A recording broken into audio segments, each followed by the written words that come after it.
Trump is merely a signpost of our planet's transition into a better world. He's part of the destruction of the old world. He's being destroyed with it. That short period of destruction will rise this summer and then quickly subside. So don't worry about Trump or democracy. A whole new world is coming that won't even need man-made governments. I have seen Satyug and know when it's coming, but the promises I'm giving you come from Krishna and his contemporary, Markandeya, who lived in the ancient Vedic age, and you can read their promises for our generation in the ancient Vedic literature. But most importantly, these promises come from His Holiness Maharishi Mahesh Yogi, who is celebrated by the greatest saints in India as the greatest of saints. Watch my 3 videos called Who is Maharishi? And then you'll find out just why he's called the greatest. These promises do not come from psychics or from spirits. Avoid those at all costs. They are condemning this knowledge, along with so-called Christians, MAGAs, and other negative people. Until Satyug comes, we have to go through this brief, chaotic transition between the end of the dark age of Kali Yuga and the coming of the golden age of Satyug. And I know Satyug is not expected for another 2 million years or so, ordinarily, but the dangers to our planet are so great that a divine intervention is coming, and it is due this year. Heaven is descending to earth. One of the signposts of this change is Jyotish, which means the light of God. The study of Jyotish will give you enlightenment. It has nothing to do with Western astrology. Avoid that too, and embrace Jyotish. That which is oldest is closest to the truth.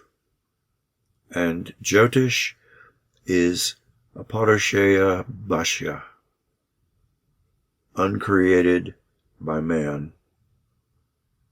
It was cognized by the ancient rishis who could hear the sounds of Ved vibrating from the infinite silence that underlies and supports creation, and which gives rise to creation. You could call it the first Big Bang, but it's bigger than that. It's the infinite, eternal light of God, shining brighter than 1,000,000 suns and sparkling like diamonds. The first time you see it, you'll be afraid to go into it, like a drop of water going into the ocean. You'll be afraid that you'll be dissolved, and you will be, but you don't lose your identity. The final chaos begins now, because Rahu just entered Meena, and Ketu just entered Singh.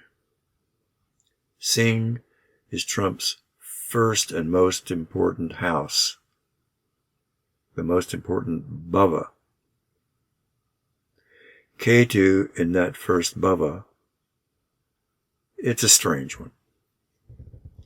It can be used for good or evil. It can give you enlightenment. Or it can make you a Rakshasa,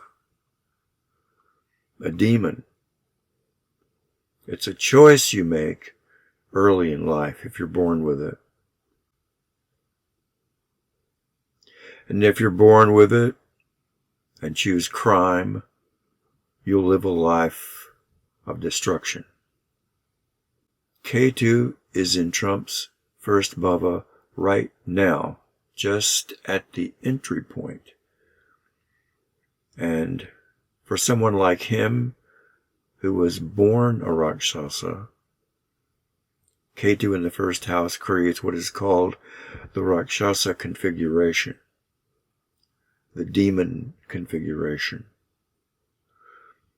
And without going into the complicated rules of Sandhi, the border, where Ketu is still close to that border of these two signs, between Makar and Singh, just know that Ketu will be less confused and stronger when it's farther away from the border of those two signs, deeper into Singh.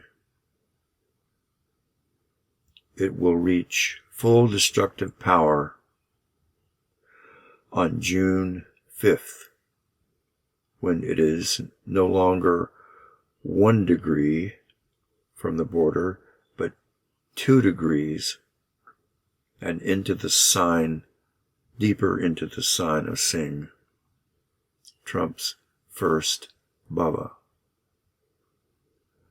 and farther away from the border. Ketu is leaving his second bhava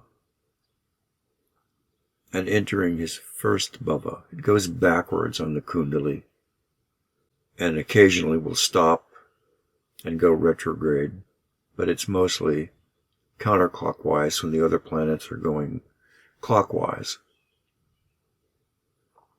So right now, Trump can't make up his mind about where he wants to put his attention. On transforming the nation,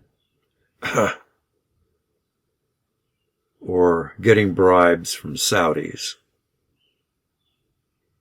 and getting a free jetliner from Qatar. This instability will bring a transformation within him as he morphs into a more powerful Rakshasa.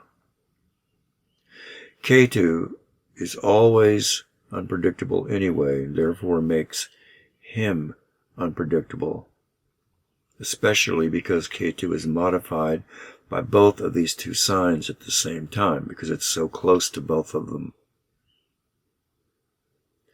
Trump's newfound destructive power, beginning June 5th, will affect the nation from his first bhava and other countries in his seventh bhava with Rahu.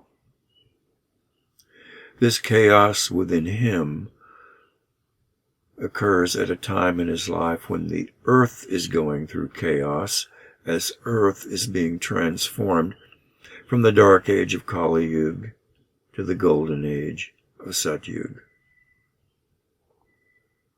A Rakshasa always rises to power during a planet's phase transition in order to stop the coming of the golden age.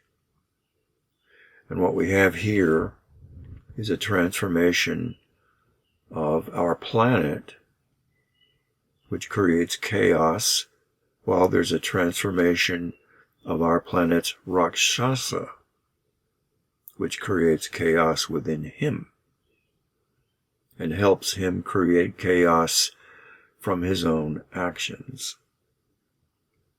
Transformation of the planet on a macroscopic scale, and in this more powerful Rakshasa on a microscopic scale, because he is a manifestation of Kali Yuga, which is dying.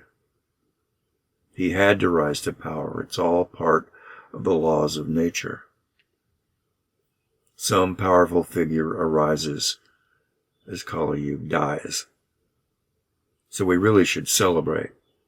We have nothing to worry about anymore. Forget what Trump's destructive acts are and watch him fade away. We welcome the chaos. His disappearance is a sign that everything in the old, dark world is about to disappear.